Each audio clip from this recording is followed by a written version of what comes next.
Noong unang panahon guys, nung medyo kabataan ko pa, I mean last year pala, may nagsabi sa akin na hindi daw maganda yung matanda na, kasi matanda na rin ako, nasa 50 na ako ngayon, na mag-workout, yung magbubuhat ka ba ng mabibigat ganyan, kasi pwede daw tayo ma-injured. Oo, tapos sabi niya, dapat daw zumba-zumba na lang or mag-walking ka na lang, ganun na daw dapat yung mga workout na gagawin natin. Pero ako, hindi ko siya pinakinggan kasi hilig ko na kasi to, parang nung bata pa ako, kahit nung dalaga pa ako, nag-gym na talaga ako. Kaya lang yung problema noon kasi hindi ako consistent. Hanggang 2 months, 3 months lang ako, tapos titigil na ako, ganoon.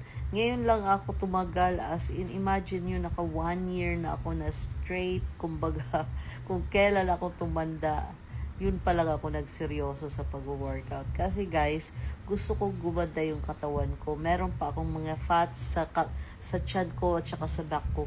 Yan yung gusto kong matanggal. Yan yung goal ko talaga. At saka gusto kong lumiit yung waistline ko.